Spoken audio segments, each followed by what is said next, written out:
and it is a YA novel about two boys in a boy band, and you can see them on the cover there, who increasingly start to confide in each other, emotionally bond with each other, and then things go from there. Things become deeper from there. And the meaning of the title is that, of course, that can't get out. That would ruin the marketing strategy of the band. And I thought that would make for a pretty interesting little gimmick. It wasn't anything that I was really expecting to be so charmed about. And I think one of the things that did it for me is that these authors don't succumb to the temptation to make all the secondary characters one-dimensional. It's a temptation that's endemic to this kind of, I would call this friends to lovers YA. It's endemic to that sort of thing, to concentrate the spotlight so exclusively on the two main characters that everybody else comes off as unsatisfying, and that doesn't happen here. I don't know, what are we doing for the light here? I'm afraid to move this thing around too much lest it act up.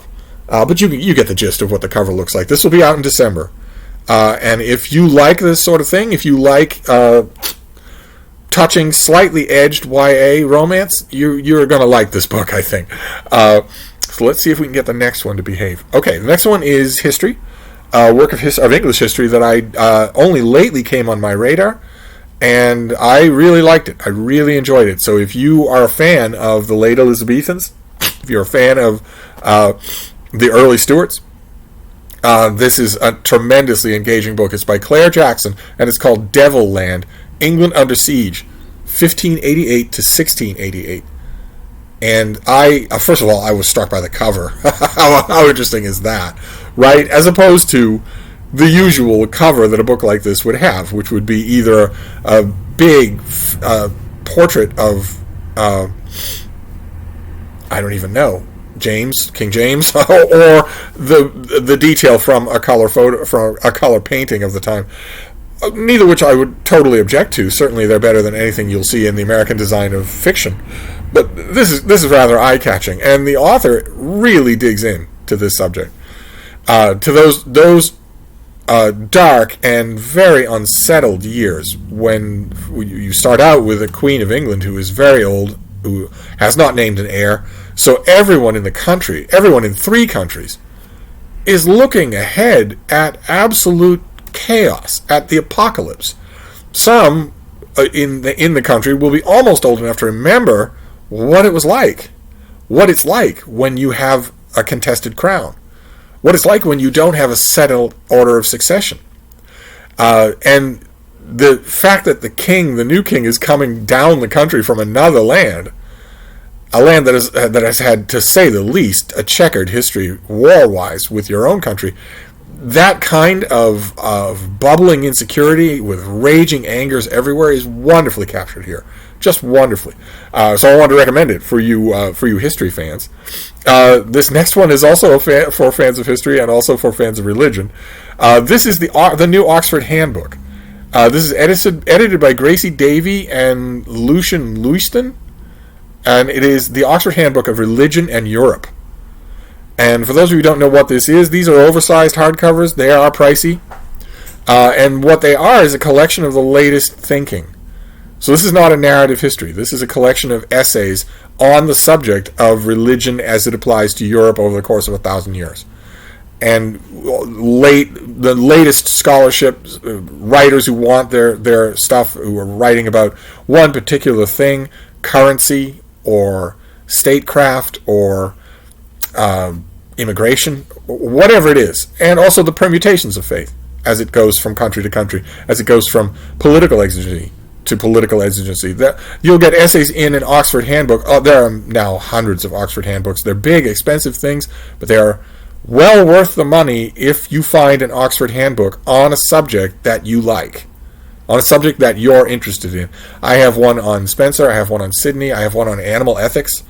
And this one was fantastic. Now, the only caution I want to make here is an obvious one for anthologies like this, which is that there will be uneven quality. No matter how good your editorial team is, and these two are fantastic, there's going to be uneven quality. I know what this is like. You get down to the wire with your anthology, you're hoping that they're all 4-star reads, but They can't always be, and you don't always have the time or the luxury to go looking for a replacement that's much better. So there are weak spots in here. I don't want to single out any scholar by name. There are some scholars in here who just forget they're writing for a popular audience, and this is a big Oxford book. Granted, I think the sales here go to schools and libraries, but nevertheless, most of the authors in this book remember that they're writing for a more or less general audience, a general audience that probably has a specified interest. So this is a rarity. It's not for everybody, but I wanted to make sure to mention it. And so far, the pictures are behaving themselves, which is good, although they are blocking the bean, which is bad. Here, what if we turn this around like this? This next one I've mentioned a few times before. It's the landmark. No. So I just said that it was behaving itself. I just did. And now it's not anymore. Some of you will be able to tell from the outline there, but the lettering is completely gone. Just completely gone. This is the landmark Xenophon's Anabasis. New translation, new essays, new appendices to it. A great volume. This is the landmark series of classical works. They've done another volume of Xenophon. But they've also done a bunch of other authors. This is a series, much like the Oxford Handbooks.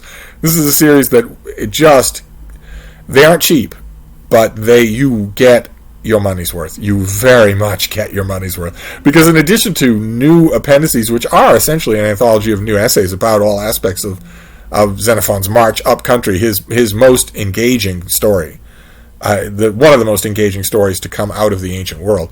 Not only do you get appendices that enlighten, or explain different parts of the book, but they basically amount to essays on different topics: nobility, international affairs, plenty of pieces on Xenophon's own life and on his own biography, and on a lot of any critical book about the Anabasis will also have to go into Xenophon's mistakes, intentional or otherwise. He was involved in the events that he's describing here. It's one of the thrills of Xenophon.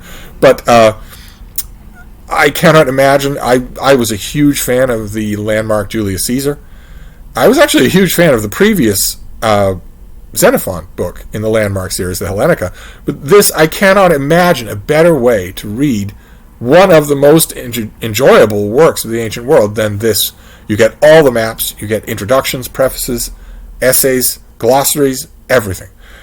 So for your classical literature fan on your list, whether that's you or somebody else, this is going to be pricey. Not as expensive as the Oxford Handbook. The Oxford Handbook, I believe, is over $100 American. But this will still be pricey. This will still run you close to $100, I would bet. $50.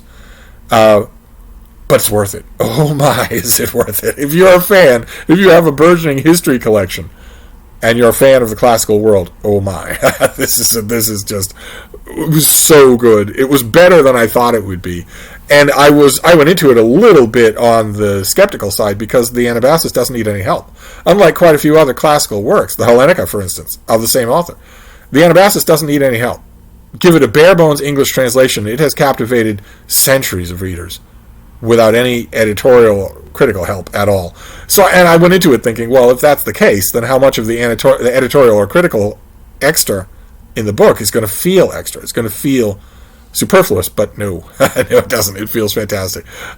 This next one is also a reprint. It might be something I've talked about before. This is from the folks at Saga Press, and this is Elric of Melniboné, Michael Moorcock's signature fantasy character. There he is in all his albino glory. Saga Gallery Press is doing a series of reprints of the Elric saga, book by book. And that's always a cause for celebration. That is great news, because these are seminal fantasy works. Just seminal. So if you have, if you're unfamiliar with them, well, this is a great way to get familiar with them. You can either treat yourself, you will love them, believe me. You can either treat yourself to these. They come out in hardcovers with illustrations, I believe. Or you can just request it at your library. But there's a new series of Elric editions that are coming out. Elric fans, Elric fanatics, there are quite a few of them even now, 50 years later. They will want this set anyway. But I often complain on this channel that fantasy and science fiction eat their own progeny, so that a newcomer to the genre won't have any idea what the great works are. So I always celebrate the reprinting of one of those great works, and this is one of those great works. Let's see here. See, I'm patiently trying to get the iPad the tablet here is trying to fight me. It's trying not to do basic stuff that it does every day when I'm not on camera. But I'm being gentle and I'm being patient with it. The next one is also something we've mentioned on this channel many times before. I wanted to sing its praises one more time. It comes out in December. It's from the Library of America. It's the new volume of Rachel Carson. And this is the Sea Trilogy. Under the Sea Wind, The Sea Around Us, and The Edge of the Sea. In this beautiful full-color volume, or full-color dust jacket. And this is, Rachel Carson, of course, is famous for Silent Spring, but this is other, far more personal and far more beautiful nature prose of hers, mainly centering around the thing that is very wisely put on the cover, which is a tidal pool. Those of you who maybe aren't familiar with the seashore might not know what that is, but it's an enchanting thing. It's my favorite part of the seashore is tidal pools. The tide comes in, then as it's going out, it leaves pools behind in rocks, in terrain divots and whatnot, and they are biomes of their own with whole ecosystems. Oftentimes, a tidal pool will not drain completely before the tide comes in again. And they are marvelous to just, on a beautiful summer day, provided you've got a nice floppy hat to protect you from the vicious Irish-hating sun. There's no more enjoyable thing for me than to poke around in tidal pools. It's just wonderful. There's a lot more to these books than tidal pools, though. They are terrific. This is also the second volume. This is the second volume of Rachel Carson for Library of America. First one featured Silent Spring and a couple of other books. But I was waiting for this. I was waiting forlornly. I didn't think Library of America would actually do this. And here it is. So, in terms of not just a beautiful volume, this is a beautiful volume, but also in terms of just absolutely first-rate, lovely natural history prose, nature writing prose. You just can't do better than this. So, to finally have it in one beautiful volume instead of hunting around in ratty mass-market paperbacks is fantastic. And then we'll end up with an anthology by an author named Lindsay Fay. And this is called Observations by Gaslight. Let's see if you can get the cover there. Lovely cover. This is stories from the world of Sherlock Holmes, but what is meant by that is that the stories are by people in the orbit of Holmes and Watson. So these are Holmes and Watson adventures, but not told by them. Instead, you get story after story observed by other people. By Inspector Lestrade of Scotland Yard, by Mrs. Hudson, by a whole bunch of characters, including a couple of stories in here observing Holmes and Watson by characters who are mentioned only once, or alluded to only once in a canonical story. So the whole worlds are fleshed out. And the fascinating thing about it, the thing that makes it different from the 5 or 6 Sherlock Holmes pastiche collections that come out every year from one person or another, is that half the fun is reserved not for the murder mystery, but for the way other people see Holmes and Watson. I thought that was just endlessly fascinating throughout. Even if you end up not agreeing, even if you end up reading, if you know the Holmes stories really well, I could picture 2 of these stories as raising your hackles and making you think, well, no matter what person X, Y, or Z thinks, they wouldn't think that. So be it. That means you're involved in the book. I certainly was. So if, for instance, on your holiday shopping list you have a fan of Sherlock Holmes pastiche fiction, well, this is not run-of-the-mill Sherlock Holmes pastiche fiction. This is actually very different and very, very good. And also a mystery fan, just in general, will love it. And there you go. See? Completely frozen. Won't move at all. Won't move at all. I'm going to have to shut the machine off. So it's been fighting the whole time, but it got through. It got us through. That was a December 2021 TBR-BY, an abbreviated one mainly because I'm testing new technology. I have to figure out how to make this tablet behave itself because I'm going to need it. I'm not going to be able to do without it. But I'm mainly concerned with the camera. I think it's working, but you'll be the judge of that. So I'm going to wrap this up for now. I hope some of these books were interesting. If I remember, I will hope that I remember to list them down below. But if not, feel free to email me with any details that you want. And I will wrap this up for now. But I will be back. Thank you, BookTube.